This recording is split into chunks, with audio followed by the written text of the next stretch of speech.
It was still early morning when Sergeant Daniel Cole stepped off the military transport, his uniform neatly pressed, his posture straight despite the exhaustion tugging at him.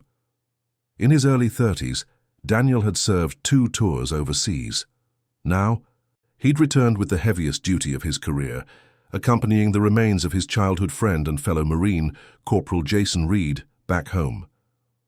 Jason had always been the light-hearted one, the kind of soldier who could make an entire squad laugh even during the worst days.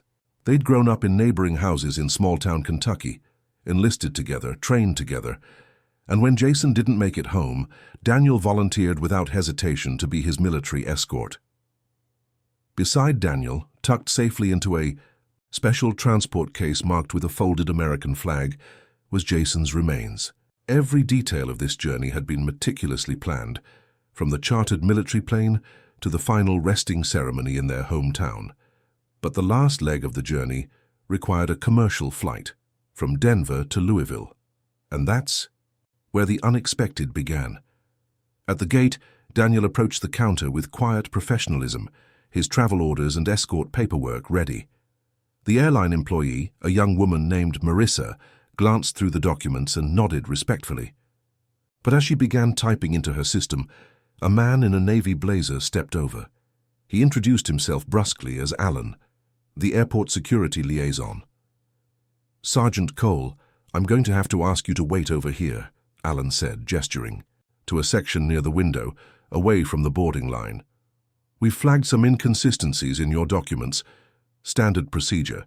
Daniel blinked, caught off guard. "I've followed every regulation to the letter." "That's a fallen Marine I'm escorting. We have clearance." Alan gave a tight-lipped nod, but his tone remained firm.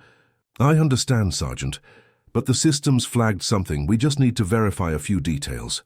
Passengers began to glance over, some curious, others whispering. Daniel felt the weight of every eye on him, but his focus stayed locked on the transport case behind him. It wasn't just a duty, it was a promise, a sacred one. Marissa, the gate agent, seemed uncomfortable. I've never seen this happen before.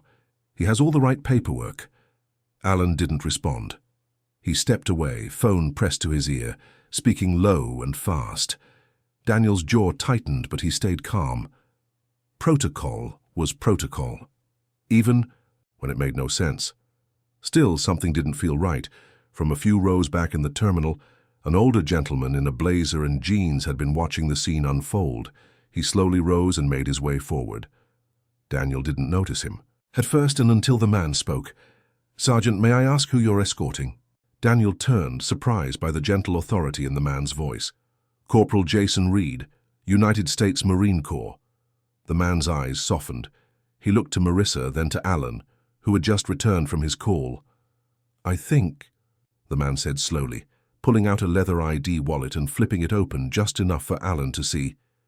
"You're going to want to let this Marine board his flight." Alan paled slightly. "Yes, sir," he stammered, stepping back almost immediately. Daniel stared, unsure of what had just happened. The older man gave a small smile.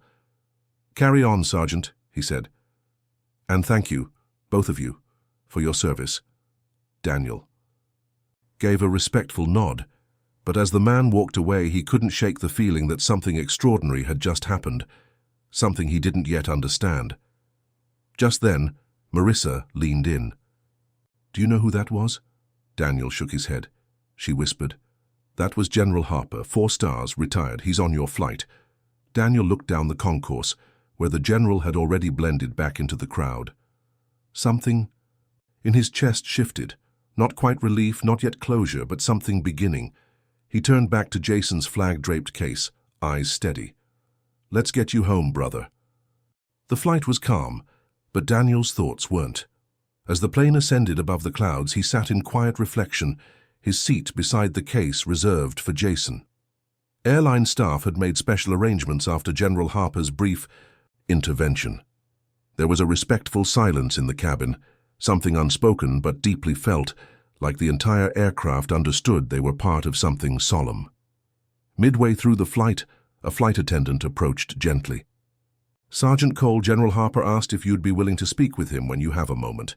He's seated just a few rows behind you." Daniel nodded, surprised again. He stood, straightened his uniform, and made his way down the narrow aisle. General Harper sat by the window, his posture calm but alert. His silver hair and quiet presence gave him an air of both dignity and approachability. "Permission to join you, sir?" Daniel asked. Harper gestured to the empty seat beside him. "Of course, Sergeant, please." For a moment neither man spoke. The hum of the engines filled the space between them. Then the general turned, his voice low. "I served 36 years, I've seen a lot, but what you're doing today it's one of the highest honors a Marine can be given." Daniel nodded slowly. "He was my best friend. Grew up across the street, enlisted with me. I couldn't let him come home alone." Harper's eyes softened. "Tell me about him." Daniel looked out the window, collecting himself. "Jason was funny. He made everyone feel lighter. Even in the worst moments, he'd crack some joke that somehow made sense. He wrote letters home every week, to his mom, to his little sister. He wanted to be a teacher someday. Said after the Corps he'd go back to school, coach high school baseball." The general listened without interrupting, the way only someone who'd heard stories like this far too often could. "Funny," Harper finally said. "You escort a fallen Marine, and the world just keeps moving. People walk by, flights keep taking off. But not for you. For you, time stops because you carry the weight everyone else forgets." Daniel looked over. "They stopped us at the gate, said there was a flag on my paperwork. I've escorted before, that's never happened." Harper's expression darkened for just a second. "It wasn't a paperwork issue. Someone in the system misinterpreted a security tag. It's happened before and it shouldn't. But the reason I was even on that flight is because I'd received word of the escort detail. I travel on my own now, but I make it a point to be present when I can, quietly, to make sure things go the way they're supposed to." Daniel was quiet, unsure what to say. "Most people think generals retire to golf courses and keynote speeches," Harper added with a half-smile. "But sometimes we need to show up, remind the world how sacred this is." Daniel finally managed. "Thank you, sir, for being there, for stepping in." Harper nodded. "You did the hard part. I just made a call at the right time." Just then, the intercom crackled. "Ladies and gentlemen, we'll begin our descent into Louisville shortly. Please return to your seats and fasten your seatbelts." Daniel stood to return to his seat. Before he left, Harper placed a hand on his shoulder. "When we land, there'll be a reception line on the tarmac. Your friend's family, local veterans, the honor guard will be there. I made a few calls. They deserve the dignity of this moment, and so do you." Daniel gave a quiet nod. "I just want him home." The plane began its descent. Through the window, the city appeared below. Familiar roads, distant fields, the outline of a town waiting to mourn one of its own. As wheels touched down and the engines slowed, a hush fell over the cabin again. Passengers remained seated, watching silently as Daniel stood beside the casket case, waiting. The plane taxied not to the jet bridge, but to a private corner of the runway where a small crowd was gathering. Daniel took a breath, steady and strong. He didn't know what would happen next, not entirely, but something in him knew this. Wasn't just about escorting Jason home. It was about something far bigger, and it was about to unfold. As the aircraft came to a full stop, the cabin remained still. No one reached for overhead bins. No one stood up. Every passenger watched as the flight attendants opened the forward door and the heavy summer air of Kentucky filled the plane.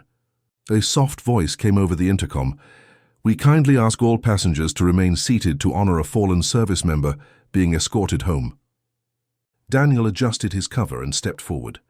Two airline crew members opened the cargo hatch gently, and the honor guard positioned outside stood at attention.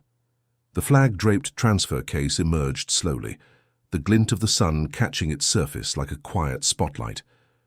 Daniel stepped down the stairs with steady precision and positioned himself beside the casket, his hand resting lightly on it, as if to say, "I'm still here." On the tarmac, a small crowd had gathered, not out of obligation but out of deep respect. Jason's mother, Linda, stood with trembling hands pressed over her heart. His younger sister, Ava, clutched a bouquet of white lilies, trying to stand tall, though her eyes brimmed with tears. Veterans from the local VFW post were lined up beside local law enforcement, all in full dress. No one spoke. They simply stood in formation, heads bowed, waiting for the escort to begin. General Harper had exited the plane behind Daniel, unannounced but unmistakable in presence. He didn't approach the family. He stood off to the side in the Guardian from afar and watching. A soft hum of a single bagpipe broke the silence. A local fireman in uniform began playing Amazing Grace from the far end of the tarmac, and, with it, the honor guard took slow, measured steps toward the family. Daniel walked alongside them step for step, never taking his eyes off Jason's casket. As they reached the waiting hearse, Linda stepped forward. Her lips trembled as she looked up at Daniel. "Did he suffer?" she whispered. Daniel paused, his voice low but certain. "No, ma'am. It was fast. He wasn't alone. I was there. He was brave until the end." Her tears spilled over, but there was a kind of peace behind them. "Thank you," she said, "for bringing him home." Daniel nodded, swallowing hard. He always talked about this place, about coming back to coach baseball at his old school. He never stopped. Loving home. Linda placed her hand on the flag. "We never stopped loving him." As the honor guard finished their movements and the casket was gently placed inside the hearse, the crowd began to move as one, not walking away, but slowly forming a quiet escort, a procession back into the town that had raised Jason. Daniel stood for a moment longer, watching the family embrace, watching the people fall in line. Then something unexpected happened. A group of passengers from the flight, men and women, young and old, began to step off the plane and gather near the edge of the tarmac. One by one, they formed a line. No one told them to. They just did. A woman with a business suit, a young man with earbuds still dangling around his neck, a teenager with a backpack held tight against his chest. They all stood still, hands over hearts as the hearse began to move. Daniel turned, startled by the sight, and saw General Harper approach quietly. "They saw you," Harper said softly. "They saw the respect, the dignity, and they remembered something that doesn't always make headlines, that this matters." That he mattered. Daniel blinked back the sting in his eyes. "It wasn't just me," Harper smiled. "No, but you reminded them." As the hearse rolled down the service road toward town, a hush remained over the airfield. No clapping, no cheering. Just a respectful stillness, the kind that stays with people long after they've left the scene. Daniel stood until the hearse disappeared into the distance. Ava, Jason's sister, walked up beside him. "He would have wanted you to be here," she said softly. "I had to be," Daniel replied.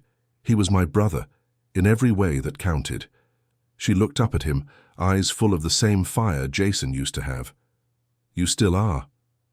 And with that they turned, following the path home, not just for Jason, but for everything he stood for. The journey wasn't about the flight or the delay at the airport or the unexpected witness of a general. It was about how a nation, even in small forgotten corners, can still pause, still feel, still honor. And as the sun dipped behind the trees of Kentucky, a town stood ready, not just to say goodbye, but to remember.